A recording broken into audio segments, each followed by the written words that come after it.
What is up, weather enthusiasts? I'm your host, Pat's Path Predictor. Let's get right into the weather. Alright, so here's the situation we have for you, ladies and gentlemen. We have to talk about the potential ensembles and models showing a potential area of interest for parts of the Caribbean, going into parts of Florida and other areas in the East Coast potentially getting impacts, because I've been seeing David Schlauhauer's video, I've seen Weather Sarah Nazario's stuff as well, and there's been a little bit of talk about, oh my goodness, is there tropical development going to be happening, Patrick? Is there going to be tropical development happening? So we're going to be talking about that today, because I want to go over everything and kind of see, okay, how legit is this signal, and what can we do from here? So with that being said, we're going to go ahead and dive right into it right now. Starting off, NHC, nothing happening over the next 7 days. That's not surprising, but as we take a quick gander at the models over here, we have noticed a few things that have started to pick up, especially with the ensembles. Let's go ahead and start with the ensemble, the EPS, and then the GFS ensembles, and then the potential Canadian ensembles if we can pull those up. So here's what we got for you guys right here. This is the latest run that we have for you right as well. So here's the 0Z ensembles that we have pulled up. So let's go ahead and see what the European is forecasting for us right here. European is kind of interesting, mainly staying on the conservative side. Starting around May 29th, according to this guidance, we are seeing some ensembles starting to pop up in parts of the northwestern Caribbean Sea over here, and before moving into Florida and potentially bring some impacts there, Georgia, and other parts of the southeastern United States. By the time we get to May 31st and June 1st, you're starting to see that signal right here. I did touch on this a little bit on yesterday's video, but I have expressed skepticism on that for a couple of reasons. Number one, is it warm chord or is it cold chord? Is it tropical in nature or is it mid-latitude in nature? That's something I'm still pretty skeptical about, but we'll talk a bit more about that in just a little bit. The second thing I was skeptical about is, okay, what are the conditions around this as well? So that's kind of what we have according to the European. Definitely have a few signals picking up on it, especially as it enters the Gulf region and then moves across Florida into the parts of the Carolinas and the East Coast of the U.S. so as well. That just kind of off the coast in those areas too. So that's kind of what we're looking at according to the European. Definitely seeing a few ensembles of this, and a couple ensembles have a little bit of power to it as well. But we'll take a quick look at it, especially once we get to Weather Nerds as well. Let's go ahead and now show the GFS ensembles as well, taking a quick gander at that. We'll show both the 0Z and the 12Z just to kind of see, okay, is this consistent? Is it starting to uptrend a little bit, or is it downtrending? So here's what we have with the GFS for you right here. Taking a quick gander at starting around May 28th, May 29th, you do start seeing a few ensemble runs picking up on this as well, especially as this is starting to head towards Cuba as well, and then into Florida. Even the GFS operational, I think, has something going on with this as well. So we'll definitely talk about that, but again, the GFS is notorious for kind of being over-aggressive with its run. So like the skepticism is still there. But ultimately, we do start seeing more of these ensembles starting to pick up quite a bit of strength by the time we get to June 1st and June 2nd, kind of consistent to where the European is in terms of the forecast and in terms of the projected path and potential power with it. Some of the GFS ensembles have this kind of staying around the Florida Keys and going and kind of stalling across Florida.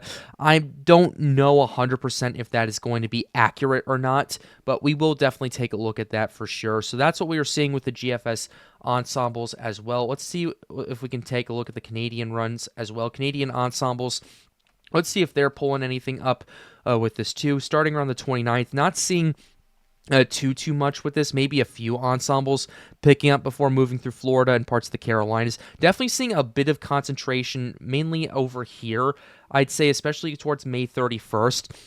But the signal remains relatively weak, especially as it gets towards the East Coast, especially compared to the European, the GFS. So it does look like the signal is there according to the ensembles, but I am skeptical of, number one, where this is coming from, and number two, just how strong it's going to get if it even materializes in the first place. So with that, we're going to go ahead and go to Weather Nerds.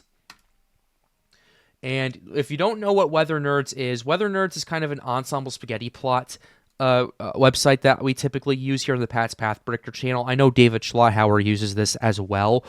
To kind of emphasize, okay, what are the ensembles going for? What kind of power does this have? And can we see how concentrated it is too? Because in Tropical Tidbits, I showed you like a few of like the blips and all that stuff. This gives us a much clearer signal as to what we're looking at. So let's go ahead and start with the European ensemble according to this. Let's go ahead and pull this up right here. Here's the European right here. This is the 0Z, and we can go ahead and go to 240 hours out because this could be definitely work. Here's what we got for the European. Definitely a few signals down here in parts of the Caribbean, but the majority of them stay either in the Gulf or off the east coast of the United States. And that's kind of where I've expressed my skepticism with this, because part of this, it could be, this could be tropical or subtropical in nature, but also part of this could be mid-latitude in nature as well. And I talked about this in yesterday's video. Mid-latitude cyclones, they develop through baroclinic forcing. They're cold cored, whereas tropical cyclones are warm cored and they rely more on water temperatures. So that's definitely something that you're going to want to keep in mind, especially as we go into the hurricane season as well. So this is kind of why I've expressed my skepticism right here, and why, at least in yesterday's video, I was leaning towards this being more of a cold core setup instead of a warm core. You never know with this kind of stuff. It's definitely something to pay attention to. Let's go ahead and quickly pull up the GFS ensembles real quickly. We have the 0Z pulled up for you right here. 0Z, definitely a lot more favorable on the GFS, but again, the GFS has had a history of being overly aggressive, especially early in the season. I mean, last year we were looking at hurricanes in May and early June, mainly because of vorticity from the wildfires that were going on in Venezuela at the time, that were just kind of generating like random shots of vorticity across parts of the Caribbean, despite the horrid conditions that were going on in there, and kind of didn't really warrant a SEP until much later in the season. But ultimately, that's kind of what we were dealing with, and so that's something that you're going to want to pay attention to as well. The GFS 0Z is definitely quite a bit more concentrated, especially around the Caribbean, going into Florida and parts in the East Coast. Let's look at the 12Z just to see how that has changed, and we can go that far out.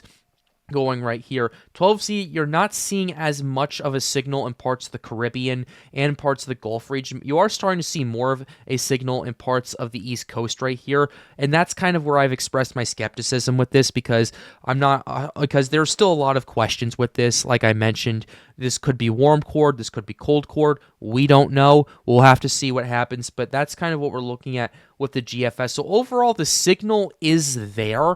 But the questions I have are, okay, is this a mid-latitude cyclone or is this tropical in nature?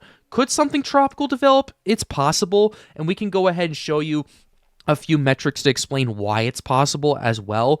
And we can go ahead and start with our trusty dusty water temperatures.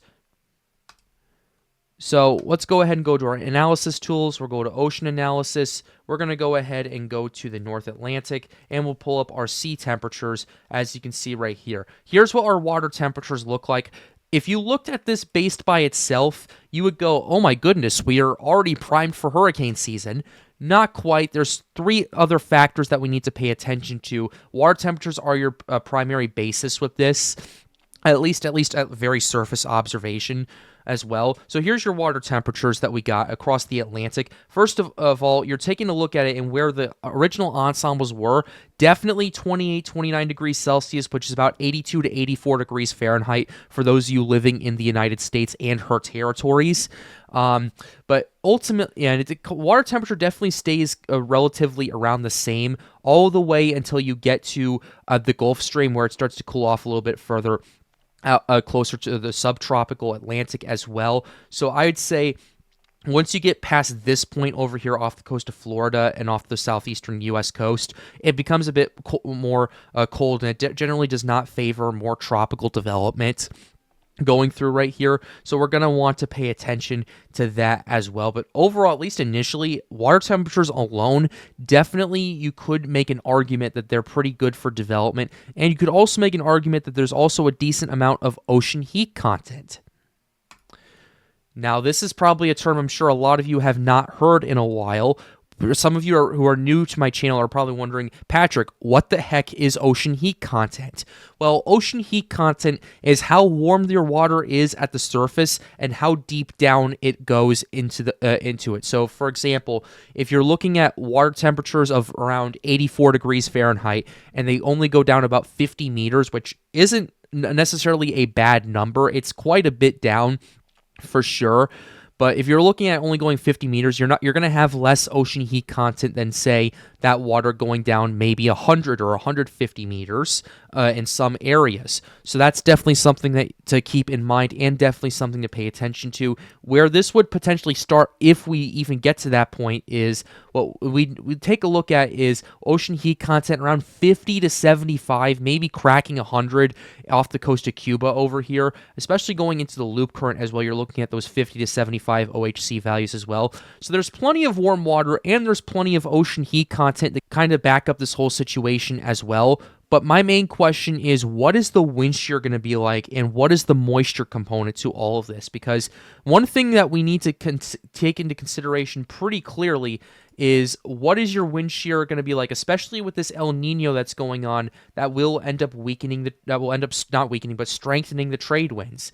So taking a quick gander at our bulk shear, this is our 200 to 850 millibar wind shear. We did talk about in yesterday's video how there may be a break in some of that wind shear across parts of the Caribbean. Let's take a quick gander at this. There does appear to be a kind of a break in the shear that starts to occur around May 26th in parts of the Gulf region and in the Caribbean. But as you're starting to see more shear kind of getting past and moving towards the Western Gulf and through the main region in Mexico as well, that definitely starts to play a factor into this, and that wind shear does start to re-strengthen across parts of the Caribbean region where the system would initially originate. And then by the time we get to May 29th, it definitely kind of fluctuates. You do start seeing maybe some sort of weakening with this right here, but ultimately it remains relatively unchanged until May 30th, when you start seeing a little bit of lifting and when you start seeing more of a ridge pattern building up across parts of Florida and the Bahamas as well. So you're definitely seeing more of a break, but by May 31st, this is the kicker right here, May 31st, you do start seeing a lifting in the wind shear right here, and you're going to want to take that kind of seriously, because that might leave a potential opening, especially as we get to June 1st and especially as we get to Florida as well. But ultimately, by the time we get past Florida, by June 3rd, you do start seeing that wind shear strengthening once again across parts of the southeastern United States.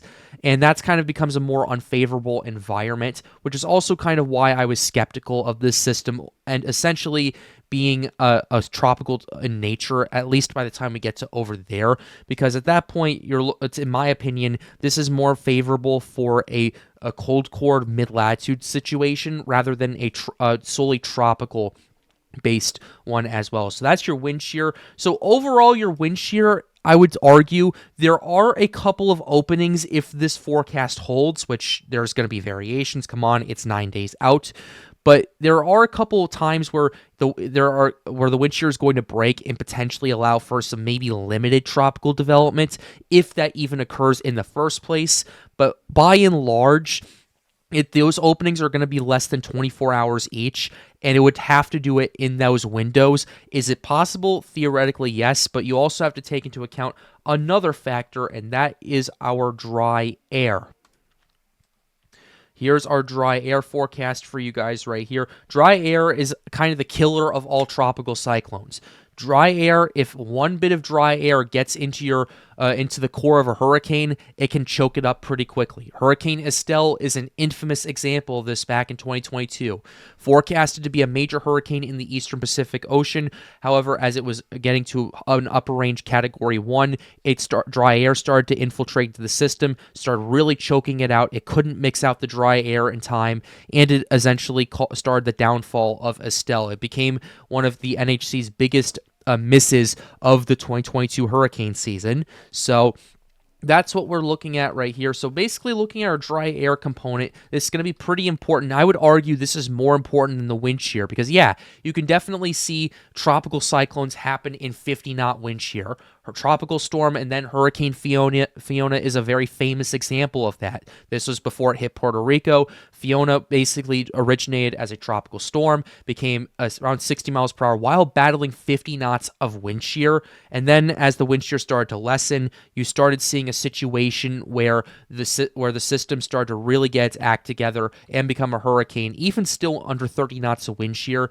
But that's kind of the example I give with this. But ultimately, by the time we get to May 26th, definitely seeing a moisture pocket starting to emerge in this part of the Caribbean and in parts of the Eastern Gulf.